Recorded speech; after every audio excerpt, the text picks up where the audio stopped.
ओम श्री महालक्ष्मी नमः। मार्गशीर्ष महीना अगन माह श्री महालक्ष्मी व्रत की कथा। भारतवर्ष के सौराष्ट्र देश के द्वापर युग की यह कहानी है। सौराष्ट्र में उस समय भद्र शर्वा नाम के राजा थे। वे बड़े पराक्रमी राजा थे। 4 वेद, 6 शास्त्र, 18 पुराणों का उन्हें ज्ञान था। उनकी रानी का नाम सूरत चंद्रिका था। रानी दिखने में सुंदर और सुलक्षणा थी और पतिव्रता थी। उन दोनों को 7 पुत्र थे और उसके बाद उन्हें एक कन्या का वरदान मिला था।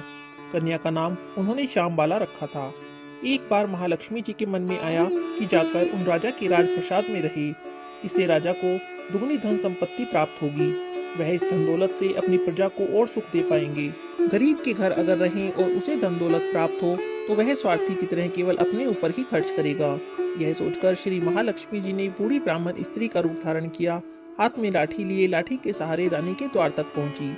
यद्यपि उन्होंने बूढ़ी स्त्री का रूप धारण किया था, फिर भी उनके चेहरे पर देवी का तेज था। उन्हें देखते ही एक दासी सामने आई। उसने इनका नाम धाम काम और धर्म पूछ डाला। वृद्ध ब्राह्मणी का रूप धारित माता लक्ष्मी ने कहा, हे बालिके, मेरा नाम कमला है। मेरे पति का नाम भुवनेश है। हम द्वारिका में रहते हैं। तुम्हारी रानी पिछले जन्म में एक वैश्य की पत्नी थी। वह वैश्य गरीब था। दरिद्र के कारण हर रोज इनके घर में झगड़े होते थे। उसका पति रोज उसे मारता था। इन बातों से तंग आकर वह घर छोड़कर चली गई और वन जंगल में खाली पेट भटकने लगी। उसकी इस दुर्दशा पर मुझे दया आ गई। तब मैंने उसे सुख संपत्ति देने वाली श्री महालक्ष्मी जी की कथा सुनाई। मेरे कहने पर उसने श्री महालक्ष्मी का व्रत किया। श्री महालक्ष्मी प्रसन्न हुई और उसकी गरीबी दूर हो गई। उसका घर संसार दौलत संपत्ति और संपत्ति से भर गया। बाद में पति पत्नी दोनों परलोक सिधारे। महालक्ष्मी व्रत करने के कारण वे लक्ष्मी लोक में रहे। उन्होंने जितने साल तक महालक्ष्मी का व्रत किया था, उतने हजारों साल तक उन्हें सुख भोग मिला। इस जन्म में उसका जन्म राजघराने में हुआ है, पर वह श्री महालक्ष्मी का व्रत करना भूल गई है। उसे वही याद दिलाने में यहाँ आई हूँ। बुढ़िया की बातें सुनकर दासी ने उन्हें प्रणाम किया और श्री महालक्ष्मी का व्रत किस प्रकार किया जाता है इस बारे में पूछा। बुढ़िया का रूप धारण किए हुए श्री महालक्ष्मी माता ने दासी को पूजा विधि बताई और उसकी महिमा भी बताई। इसके बाद वह दासी माता को प्रणाम कर रानी को बताने अंदर चली गई।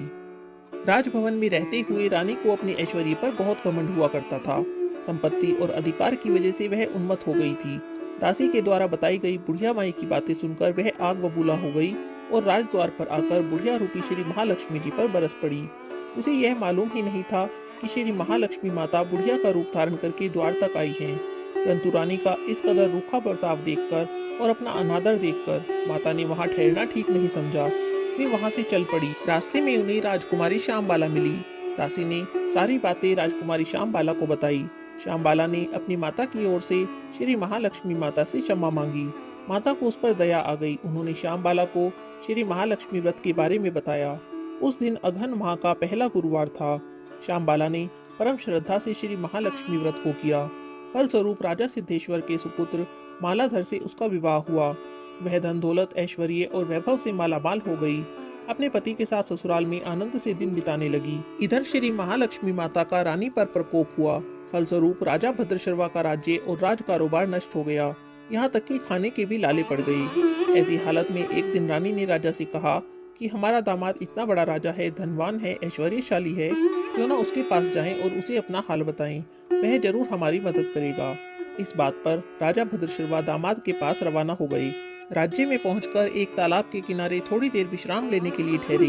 तालाब से पानी लेने आते जाते दासियों ने उन्हें देखा।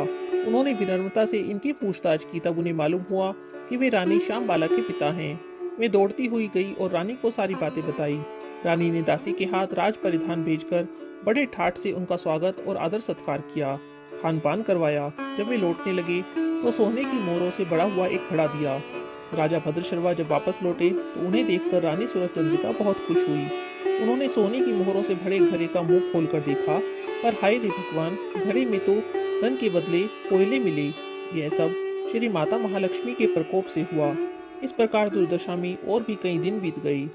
इस बार रानी स्वयं अपनी कन्या के पास मदद मांगने गई। वह दिन अगन माह का अंतिम गुरुवार था। रानी श्यामबाला ने श्री महालक्ष्मी का व्रत किया था, पूजा की और अपनी माता से भी व्रत और पूजा करवाई। इसके बाद रानी अपने घर आई। श्री महालक्ष्मी का व्रत करने से उसे फिर से अपना राजपाट, धन दौलत और ऐश्वर्य प्राप्त हो गया। वह फिर से सुख शांति और आनंद से जीवन बिताने लगी। कुछ दिनों बाद राजकन्या श्यामबाला अपने पिता के घर आई। उसे देखकर सूरज चंद्रिका को अपनी पुरानी बातें याद आ गई।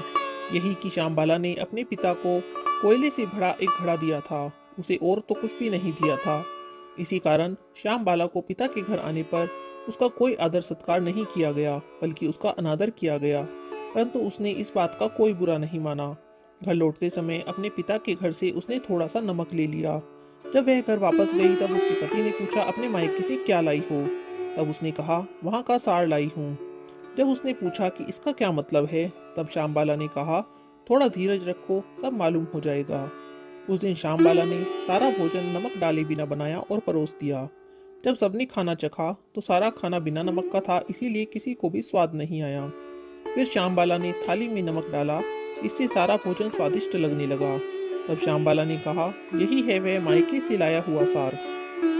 अगहन के महीने में जो कोई भी श्रद्धा भाव से श्री महालक्ष्मी जी की पूजा करता है, श्री महालक्ष्मी व्रत को करता है, श्री महालक्ष्मी व्रत कथा को पढ़ता है अथवा सुनता है, उसे माता की कृपा प्राप्त होती है, सुख संपत्ति, ऐश्वर्य और शांति प्राप्त होती है। उसकी सभी मनोकामनाएं पूरी होती हैं।